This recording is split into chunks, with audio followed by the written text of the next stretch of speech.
On est combien? Ensemble.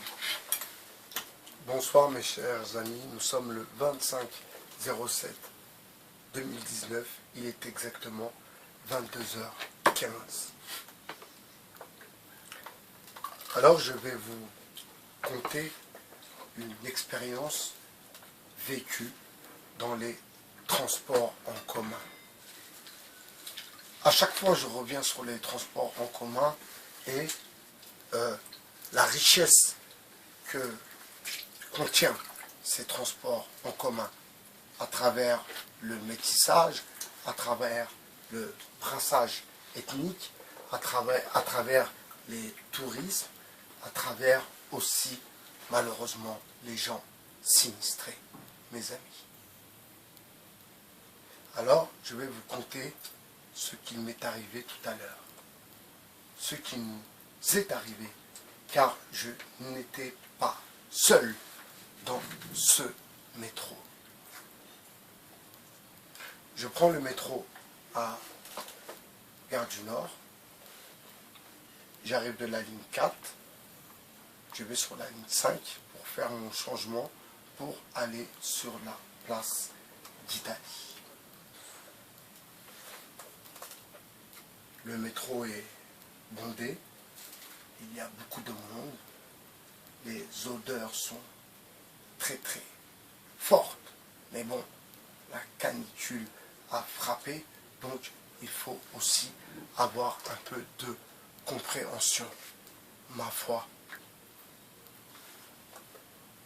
Gare du Nord, le métro part, nous arrivons à Gare de l'Est.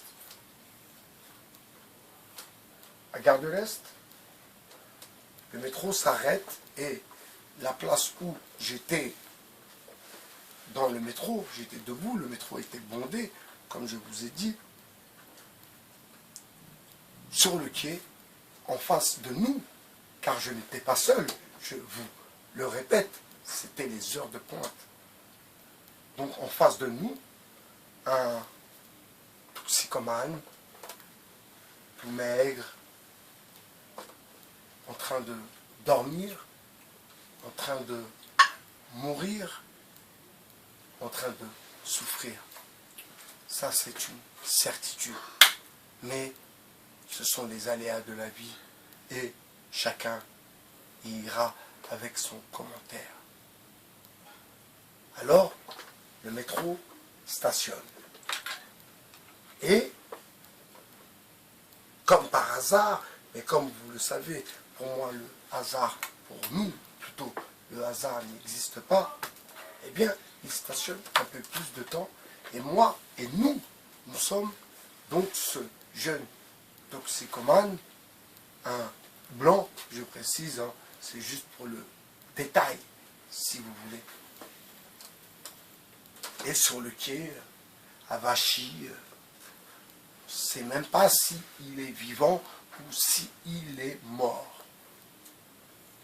Alors de suite, je pense à la canicule, je pense à l'oisiveté, la mer du vice, je pense à tout ça qui me revient dans la tête et je repense, on l'a retrouvé une semaine après dans les escaliers avec une aiguille dans son bras, oui, enfoncé, c'est l'oisiveté qui l'a tué. Et je me décide. Je sors du métro. Je vais le voir. Je le secoue un peu. Je lui dis, hé mon ami, hé mon ami. Il ouvre les yeux, il est un peu impressionné. Je le réveille. Il se réveille. Je lui dis, ça va? T'es sûr que ça va? Il me regarde, il me dit, oui, oui, ça va, ça va. T'es sûr? Je lui dis, t'es sûr, ça va? Il me dit, oui, oui, ça va. Le métro sonne. Je monte. Le métro part. Et lui reste seul avec son désespoir.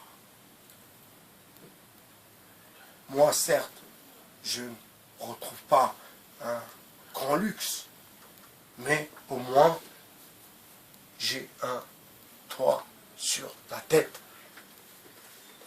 je ne suis pas dans un état aussi critique que le sien, que Dieu lui vienne en aide s'il demande après lui.